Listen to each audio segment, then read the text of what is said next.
I'm going to show you how I built this beautiful Seahorse round table. The table is 27 inches in diameter and 27 1/4 inches tall, made from poplar wood. I start by tracing the plywood template I made onto a poplar 1x12.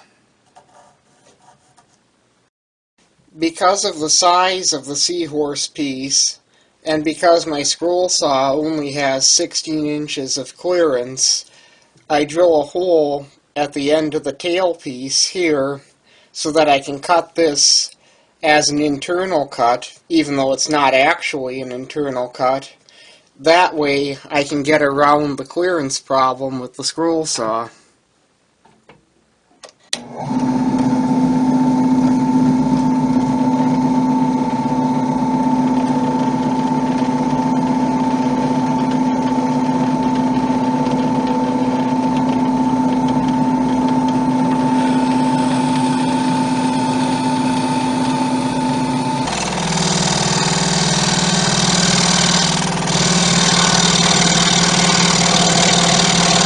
Here I have an example of a seahorse that I have cut out with the scroll saw.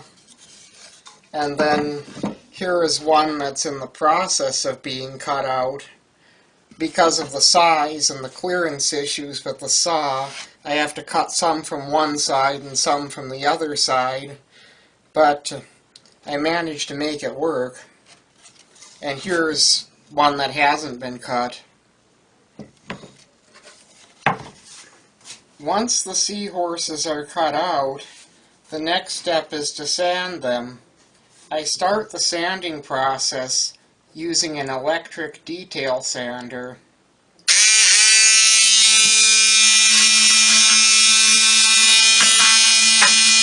I use a sheet of sandpaper to sand in the areas that I can't reach with the electric detail sander.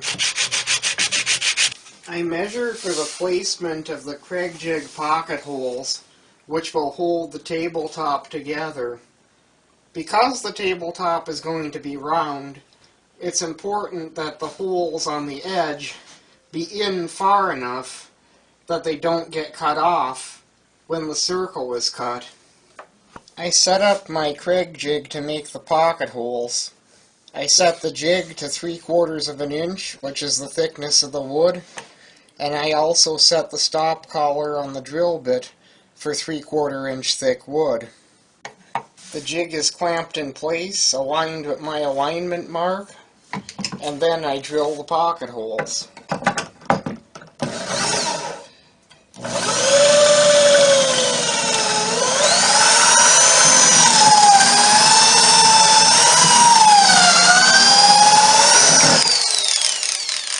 Here I have the tabletop ready to be put together with 1 1/4 inch pocket hole screws. Clamps hold the boards together while they're being assembled. The bottom part of the table is built the same way as the top.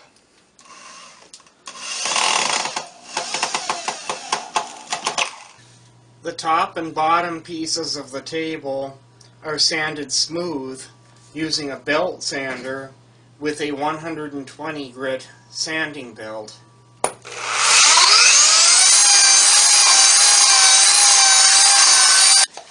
The top and bottom of the table are going to be circles, so to draw the circles, I made my own compass out of scrap wood. I measured the radius of the circle and drilled holes at the appropriate positions. One here for my pencil, and one here with a little screw which will hold the compass in place in the center of the bottom of the tabletop. And then I just take my pencil like this and go around. Once I got the circles drawn, I cut them out using a jigsaw.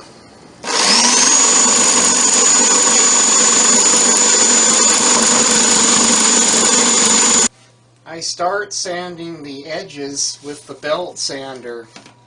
It's important to keep moving so that a flat spot does not develop.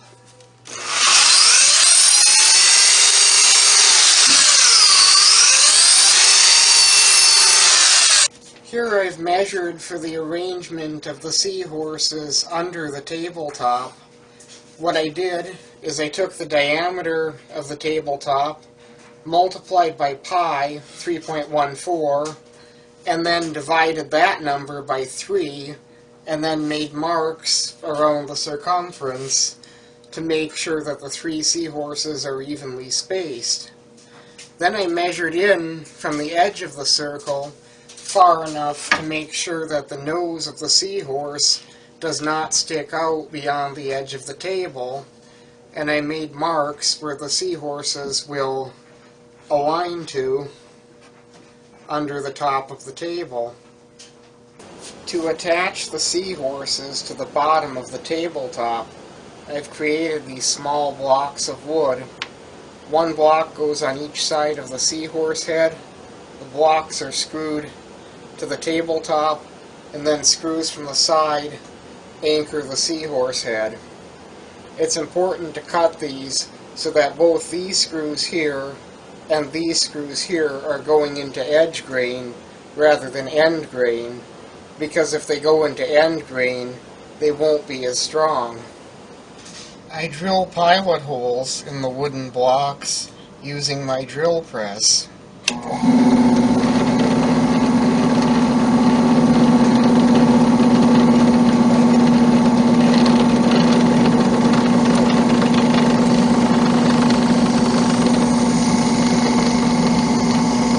Blocks of wood are screwed to the bottom of the tabletop using 1 1/4 inch long screws, and then one screw is placed on each side, here and here, and then those will be screwed into the seahorse head to lock it in place. Those are also 1 1/4 inch long screws. I applied a green stain to the seahorses to finish them before assembling the table. I also stained the top and bottom pieces of the table. I fastened the seahorses to the bottom of the tabletop using the screws I pre-installed earlier.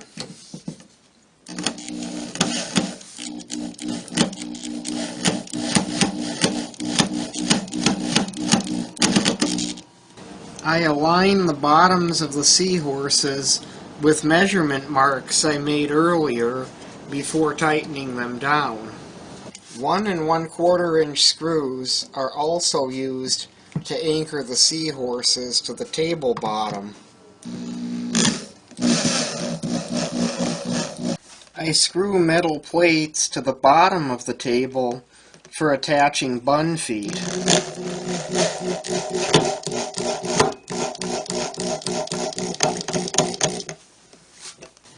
After the plates are attached to the bottom, I just take the bun feet and screw them into the plates.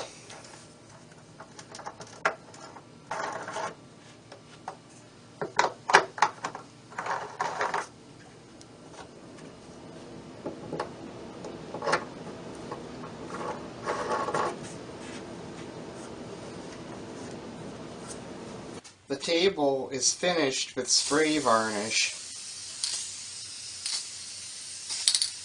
The last step is to buff the table with fine steel wool.